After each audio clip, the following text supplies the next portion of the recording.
shake your windows and rattle your walls, but the times they are changing.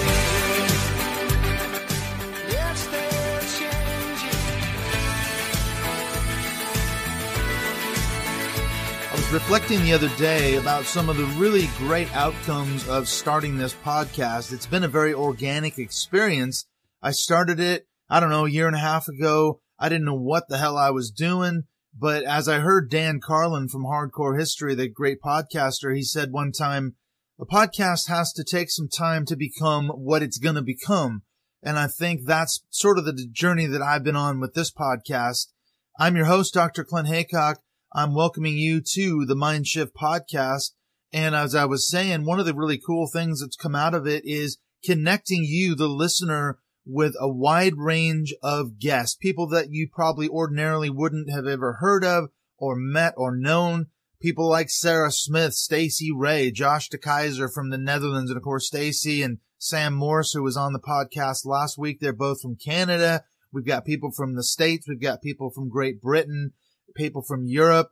And what has been really great about it, as I say, is from my own point of view, is getting to know all these great, wonderful people. We've had an incredible range of viewpoints, incredible range of angles of vision or points of view, perspectives, whatever you want to call them. And really, that's what this podcast is all about. It's all about critical thinking about things like God, the church, or the state of the church today, spirituality, and all kinds of other things. We've had atheists on here. We've had angry theists. We've had people who still believe, people who are still very passionate about reforming the church into some sort of biblical vision, guys like Richard Jacobson, who was on this podcast earlier this year. But we've had complete atheists, people like David Fitzgerald and David Madison. David Fitzgerald, of course, his whole argument is he completely denies that Jesus of Nazareth even existed at all. And of course, if Jesus didn't exist, then pretty much everything in the Gospels is completely fallacious. It's completely made up. It's as he says, it's a myth. It's a literary fiction.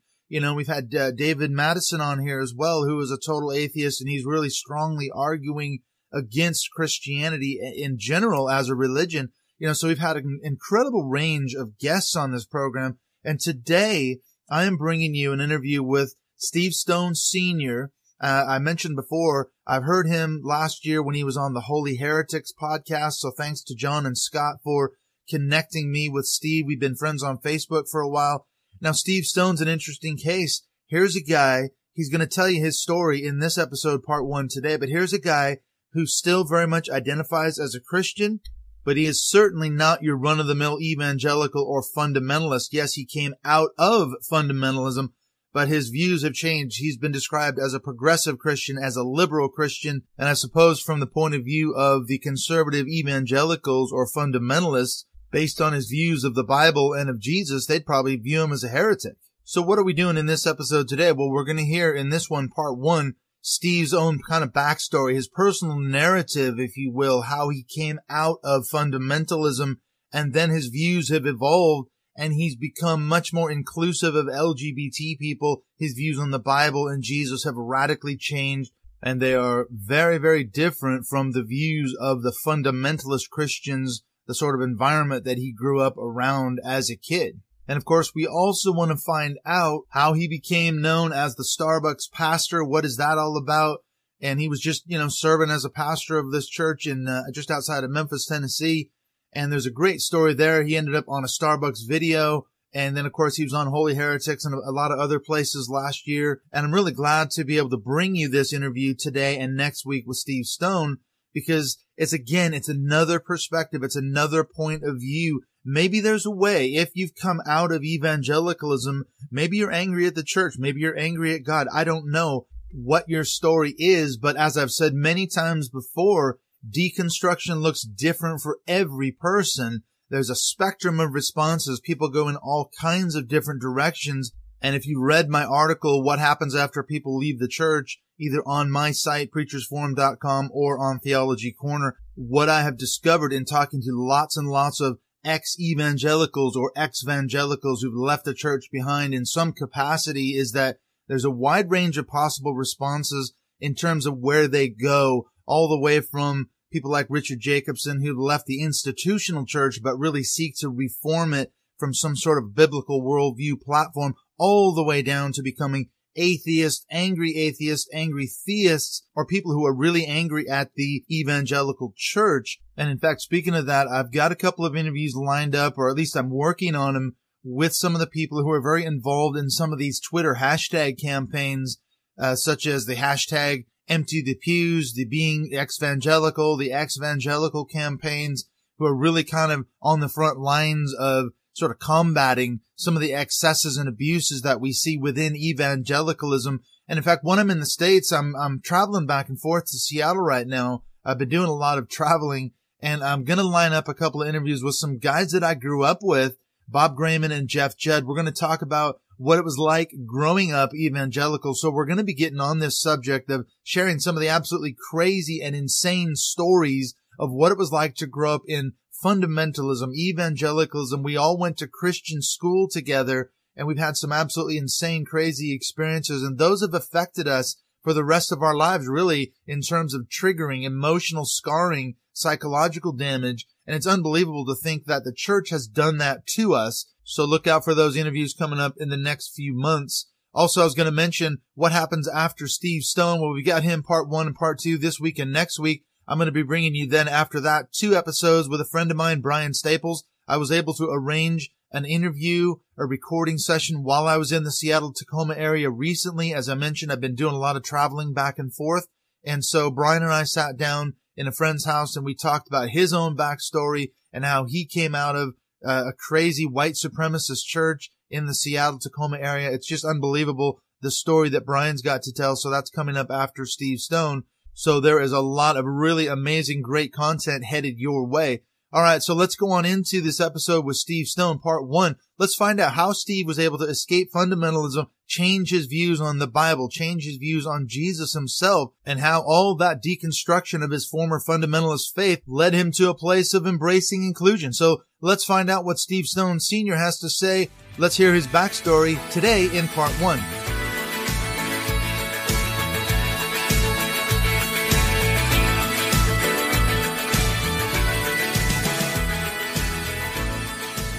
I am super happy to be joined by Steve Stone Sr. Do you emphasize the senior on that, by the way, Steve? Not really. It's just to distinguish from my son, who's also United Methodist pastor working with young people. So I usually say I'm the older and better looking Steve Stone when I get a chance to describe myself. Oh, of course, yeah. Must have been confusion growing up because I had the same name as my dad too.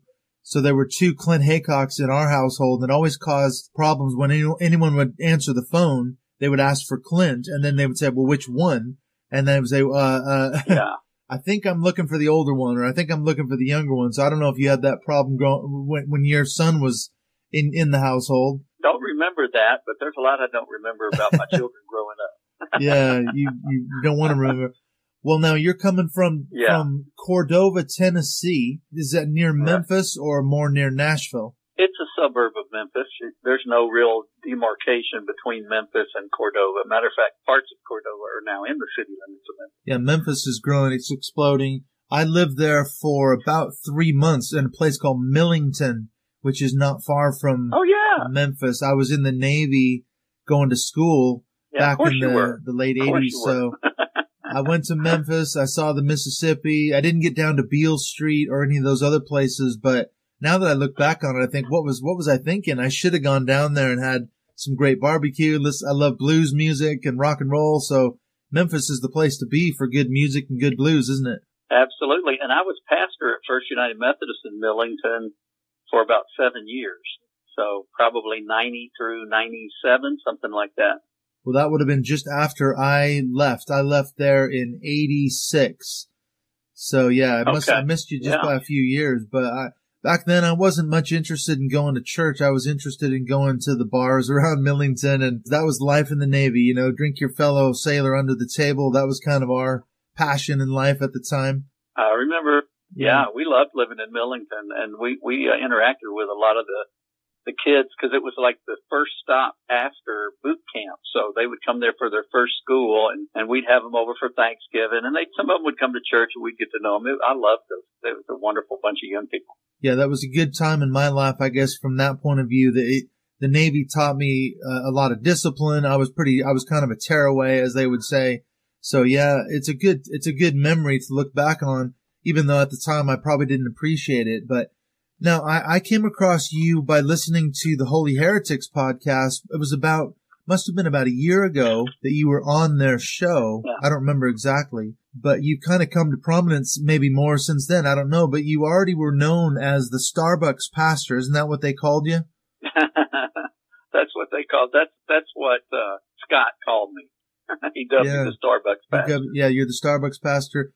Because there was a whole story, and right. I know if people want to hear the entire kind of backstory, they can check out that episode of the Holy Heretics, but they kind of came across you because there was this whole story of they were building a mosque, isn't that right, across the street from where your church was at the time? Yes, yeah, they were built. It was funny, I read it in the paper, they called it a compound. I thought, that is an odd thing to say about a religious group that's, made them sound like a cult or something. But yeah, they were building right across the street. And if anybody wants to see the backstory, they can go Google Starbucks upstanders.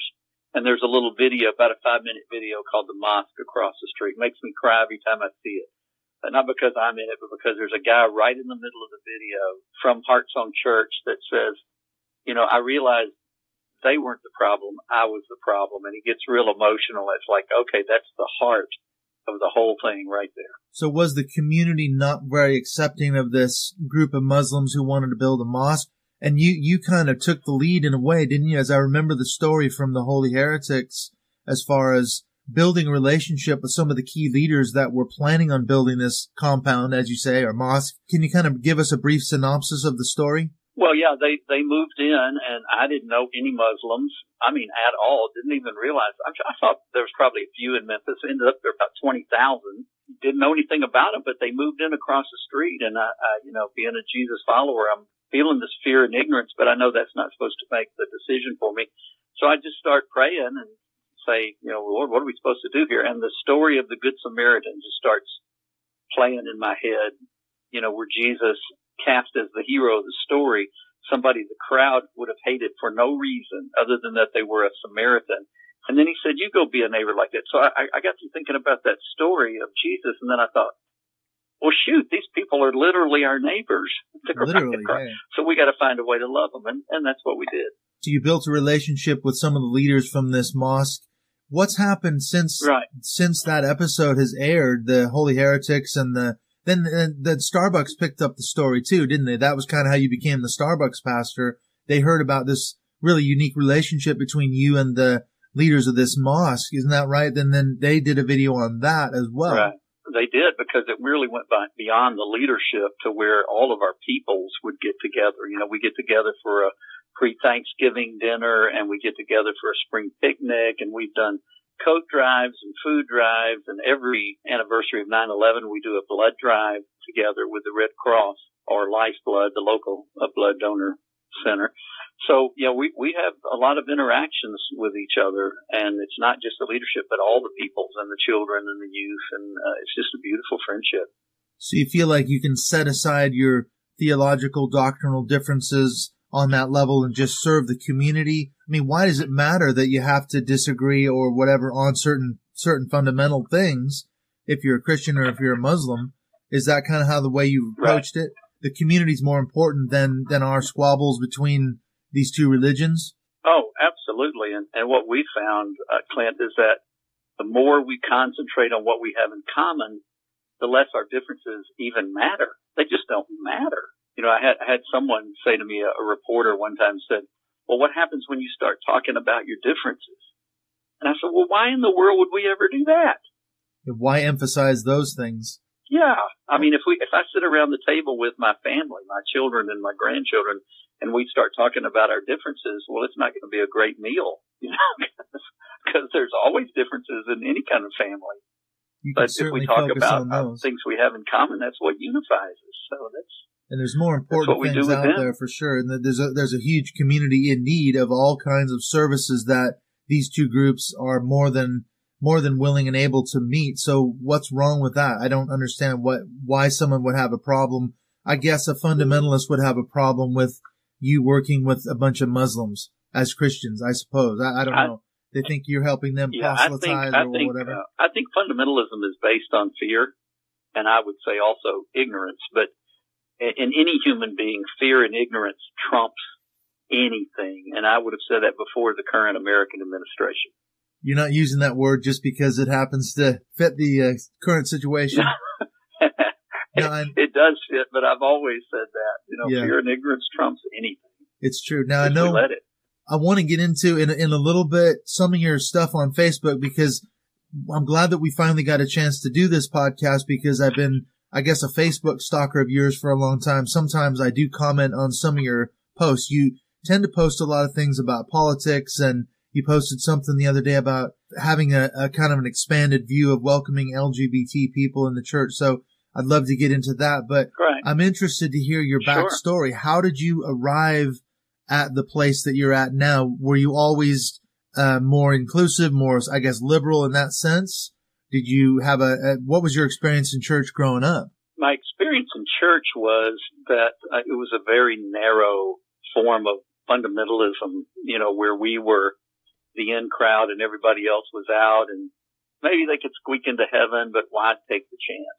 Just be like us. It was a very narrow-minded Southern Baptist congregation, but my home life wasn't like that. My parents went to that kind of church, but my mom was sure a lot more open-minded, and I had experiences from the time I was a little boy of interracial experiences, and even when I got to be an older child, I worked for my dad at a produce market, and he would leave me there with the produce, and I would work with the African American kids from the neighborhood, and so we worked together. And though I was, quote, the boss, I never acted like the boss, and we were just all friends together. So I had a lot of those kind of relationships. They weren't in-depth relationships, but I was exposed to different kinds of people, and I always found different kinds of people fascinating, and that was, I feel like that's a gift. That's not something that I cultivated. It was just something I was almost born with. It's innate to me to find someone who's different from me fascinating. It may make me a little anxious, but I still find them fascinating. And I've, as a theologian, I see everybody as a reflection of God that I have not yet met. So that's exciting to me. You were fortunate to have those experiences growing up, really, that a lot of people didn't have. I didn't have those experiences where I grew up in the Pacific Northwest and the Seattle area. There just weren't African American people when I was growing up in the 60s and 70s. There's a lot more people there now, a lot more diversity. I was just there a couple weeks ago, and I'm going back again, and it's amazing to think about how things have changed in Seattle. But you're lucky you had those kind of diverse experiences. Funny thing, a friend of mine mentioned, I was having lunch with him when we were in Seattle, and you mentioned the word narrow in terms of fundamentalism. He was saying that his dad passed away a few years ago, and he was a total fundamentalist. And one of the things was, he said, as his dad got older and older, his definitions of who was actually saved got so narrow that he wasn't even sure if he was going to go to heaven. And he died with this real crisis of conscience. Am I actually a Christian? Even though he'd been in the church basically his whole life, he got so narrow that he didn't have room even for himself at the end. And that's a sad testimony. That's so sad, and that's what tends to happen to people as they age. Their world either expands or it just narrows to where it just includes them and maybe nobody else. And I think is the antithesis of that, somebody like Billy Graham, who as a young firebrand had a very narrow faith, but it seemed like the older he got, the broader and more expansive his faith became. Unlike his son, who has turned into a total which was a recent post of mine.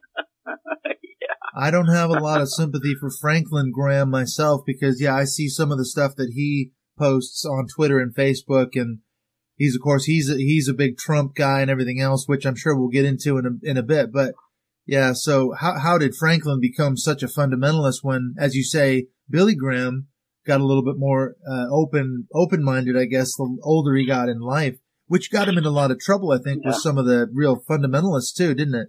It did, and I would say with regards to Franklin and other of his ilk that power corrupts, and that they've gotten a taste for power, getting close to the president, and it just overrides their theological sensibilities. I don't point out his hatefulness to be mean to him, but just to show the difference between what he is saying and the things that Jesus teaches. It's just so apparent. And if someone is willing to set that aside, I want them at least to admit they're doing that. What's the hermeneutic? How does he read scripture, and how can he possibly justify what's not only his statements, but the support for Trump and everything else? I mean, I know we're kind of getting into your Facebook rants now, but we got to go back to your backstory. I do love talking about politics and evangelicalism too, but what happened then? So you grew up in a fundamentalist church, but you were telling me earlier that you didn't stay there. Luckily you escaped, you got out. What ended up happening in that way? You got out of fundamentalism? Yes, I did. We were taught that the world was an evil place, and people who weren't saved were wicked and bad, and my experience of life was just so different. And one of the things my pastor used to say was, don't study science or you'll lose your faith. So I went right to science to study it. And it expanded my faith. And these people that I met just swelled the love in my heart. And so there was just such a disconnect between what I was experiencing in life and what I was being taught in the church that about 11th grade, I just left. I escaped, and I planned never to go back to church ever again. And by the way, that was the only church experience I had had. And so I thought they were right in some ways. That if they were right about God, then, someday God was going to get me, and I was going to have as much fun as I could until that happened. Party while you can. That was kind of my attitude. Yeah. Eat, drink, and be merry, because you may die tomorrow. At least you'll have lived a good life and had some fun along the way. I guess that's one way to look at it, isn't it? So you escape from fundamentalism. They may not have pot available or serve beer in hell. So I better go ahead and do what I can do while I'm here. I'll do my part to deplete the stocks while I'm here. And so you got out of fundamentalism. Right. And this is a very common thing. I mentioned to you before we started recording that for some reason the last several guests I've had on the podcast have all deconstructed their Christian faith, but have somehow retained a view of God. And it's meant that they've had to read the Bible differently than they did before. And they have a completely different view of God, certainly than fundamentalism would have it. So what changed for you? Did you come back to the church, but you didn't come back to fundamentalism, did you? No. What happened was I went the 70s college sex, drugs, and rock and roll route and kind of dead-ended into that after about 2 years. And the one thing I wasn't able to shake, I could flush the church, but the one thing I really wasn't able to shake was Jesus. Somehow he got through all of the crap that I had been taught, and I still found him compelling. Now, that was part of the hippie movement, that Jesus was still cool. But when I dead-ended on the sex, drugs, and rock and roll, I felt kind of desperate. So I read the Gospels for myself. Never had. I always just had other people tell me what the Gospels were about and who Jesus was and all that kind of stuff. And when I read the Gospels, I was blown away. I could not believe this Jesus guy. I would follow him anywhere. And so I just decided at the ripe old age of about 22 that I was going to put all of my eggs in the Jesus basket. I thought, I'm going to see if this works. I'm just going to go full tilt into Jesus, nothing else, and let's see what happens. You got nothing to lose at that point. It sounded like. No, I'd given myself wholeheartedly to other things. I was telling the guy one time he was trying to come to some kind of faith after his own dead end with drugs. He said, well, how hard should I give this Jesus stuff a try? I said, well, why don't you give it about as hard a try as you gave crystal meth, and let's see what happens. Yeah, that's one answer. He had given crystal meth a real hard try. A lot of people don't come back from that one either, do they? So you threw everything, all the eggs in the Jesus basket. Now, what was it about the message of Jesus as you read it in the Gospels that was so compelling? Because a lot of people have walked away from the church, as you say, and they never come back because of the background, the toxic experiences, the spiritual abuse or sexual abuse or any number of reasons. So you're one of the few that's come back in, and then you end up becoming a pastor of a church, but it wasn't a fundamentalist church. Again, you stayed away from fundamentalism. Right. Well, for me, when I read the story of Jesus for myself, I felt like he was communicated to me, through the four Gospels and the four ways of understanding him and the things he said. But just reading the four Gospels, I got this impression of this compelling character, this compelling person, and I decided to act as if he were real and was a person in my life, and let's see how that goes. So yeah, you're following Jesus in that sense of as a disciple kind of a thing, isn't it? You're saying, well, if this guy's half of what he says, it sounds like he is in the Gospels, then I'm interested.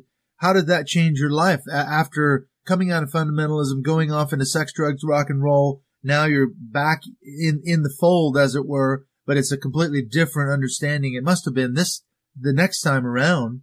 What was the difference this other time? This time around, when I read the Gospels, it was all love to me. It was all love. Now, there were some things I couldn't understand, and I had to dive deeper, and I think that's what seminary was all about, kind of getting into the historical, critical stuff. But every time I tested something Jesus said or did against the ethic of love, it always rang true. And there wasn't anything he ever said or did that to me wasn't in some way loving. Even when he would get angry at the Pharisees and the Sadducees and criticize them and warn them, to me, he was doing that out of love. It was like telling a kid not to run into the middle of the street. So he was just the Prince of Peace, the Prince of Love. And then when I read through the Gospels and came to that part where he's hanging on the cross and his words are, Father, forgive them. They don't know what they're doing. I'm like, I could not make up a better God than that. That's, those people didn't ask to be forgiven. They didn't know if they were forgiven. They didn't care. But if this is God in flesh and blood, then they are forgiven. But I just couldn't make up a better God than that. That's the God of my heart. That's what I recognized as what would complete me, a relationship with that kind of understanding of God. I think you're fortunate in that regard that you found that love that you were looking for, because for a lot of people, the ones I interact with, ex-evangelicals or ex-evangelicals who have left the church, their view of God has been filtered through fundamentalism or evangelicalism. And I think a lot of people, I've added a new category to my list of what happens after people leave the church, and that is an angry theist. So someone who believes in God, but who's really angry at him, and for a whole variety of reasons. And a lot of the things that come out of that is because, as I say, they've been taught a very warped, a very distorted view of God. And yeah, he's toxic, he's cruel, he's mean. If you read the text, the Old Testament, commanding genocide, how do you get around those kind of things and come up with a God of love? That's an irreconcilable cognitive dissonance. And a lot of people say, I've got to jettison the whole thing. I can't be dealing with any of this. I understand that perspective. I really do. I just think for me, when I centered on Jesus, I put all my eggs in the Jesus basket, not the Old Testament basket, not the epistles basket. It was all Jesus all the time. I mean, I preached at Heart Song Church for 20 years, and I may have preached out of the Old Testament once or twice. And if I did, it was about how it reflected Jesus. And so I would tell people, read the Gospels, get a good understanding for who Jesus is. That if you read the Gospels, Jesus himself will be communicated to you as a character. You can believe that's real, or you don't have to believe that's real. But whenever you go to any other part of the Bible, take Jesus with you.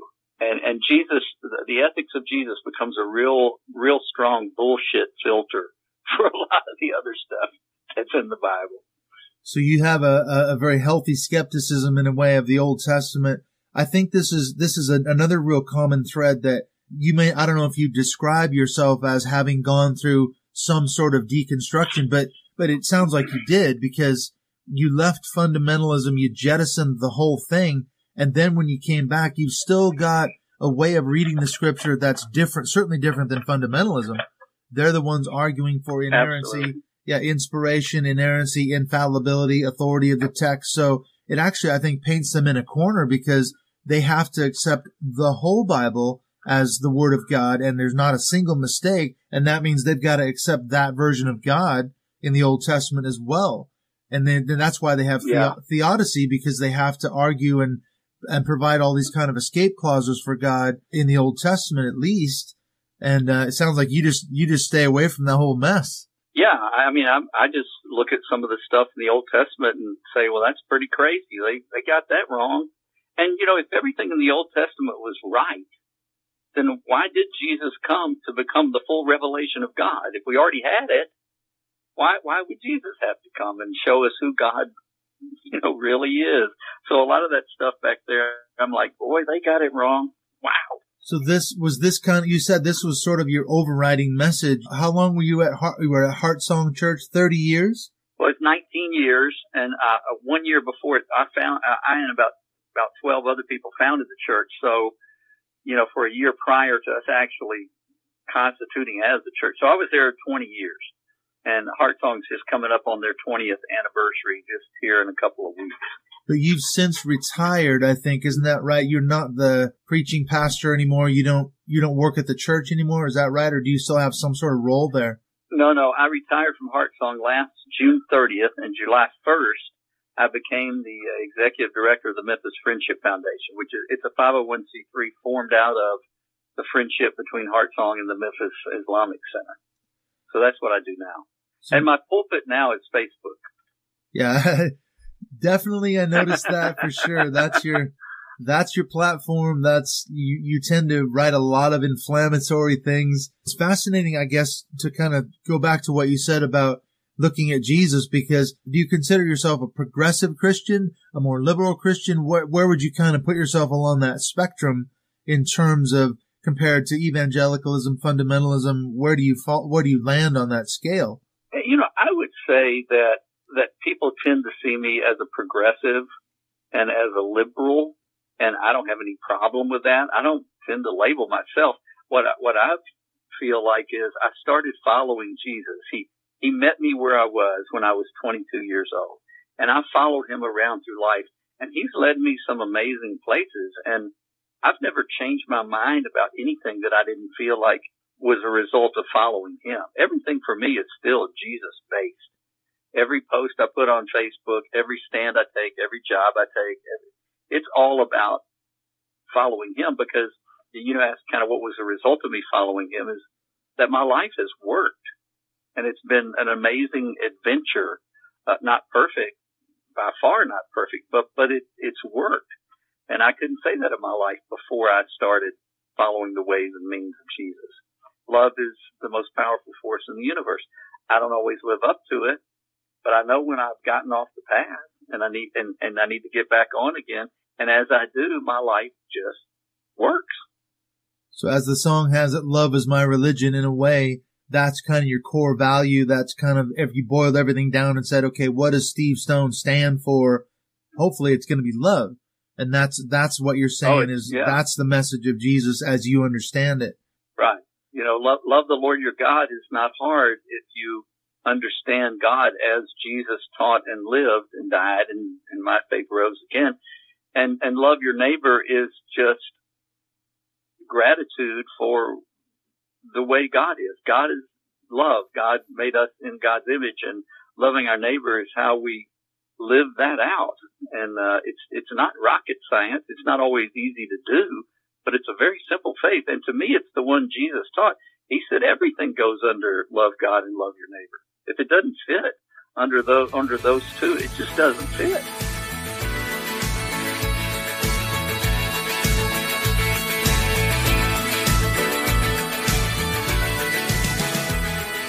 Love is the most powerful force in the universe, so says Steve Stone Sr. You know what? I agree with him. It's just a sad fact that we can't seem to live up to that ideal. As he says, I don't always live up to that ideal. And in this episode, it was interesting to hear the fact that Steve, although he came out of fundamentalism, his own experiences growing up didn't seem to match what he was being taught. And then, of course, as he describes later on in life, he couldn't get away from Jesus. Whatever that means, it means for Steve that he's come down to the kind of irreducible minimum of Christianity. And of course, this means changing his views on reading the Bible as well. We heard him talk about when you go to the Old Testament, you've got to take Jesus with you. And that's kind of his hermeneutic. As I mentioned, the lens through which he reads the Bible, that's got to change too. And this is a common thread, something we've heard with some of my other guests, Sarah Smith, Stacey Ray, Josh DeKaiser, Sam Morse, the last couple of weeks. Your views of Scripture have to change after this deconstruction process. And this is no different in the case of Steve Stone. Now, what do we have to look forward to in part 2 coming out next week? We're going to get into this issue of how he was able to come to this position of embracing and including the LGBT community in the church. And of course, this has earned him a lot of scorn, a lot of criticism from the more conservative evangelicals or fundamentalists. And of course, we get into this issue of his Facebook post. A lot of it is critical of the Trumpists, the evangelicals who voted for Donald Trump and continue to support him, and what that's all about. He sees that as hypocrisy. And for some reason that I can't figure out, Steve is really passionate about getting into these debates on Facebook, and he gets all kinds of responses from those who really think he's doing the right thing by preaching a message of inclusion to the complete opposite end of the spectrum. You know, the rabid fundamentalist who believes that Steve has completely sold out the message of the Bible and Christianity, and he's an evil person who should be condemned and confronted, and they love to troll him on Facebook. So for whatever reason, Steve loves to get into those kind of debates, and we're going to find out what that's all about in next week's episode, part 2 as well. Now, I just want to say real quick before I let you go that if you want to get a hold of me, if you have any comments, feedback, or whatever, you can follow me on Twitter at Mindshift2018. That's probably the best way to get a hold of me. And of course, as always, I'll put my other contact information in the show notes, as well as a way for you to support this podcast on Patreon for as little as $1 a month. Once again, I have been your host, Dr. Clint Haycock. Thanks for joining myself and Steve Stone Sr. for this part 1. I'll see you next Friday right here on Mindshift Podcast for part 2 with Steve Stone Sr. Yes,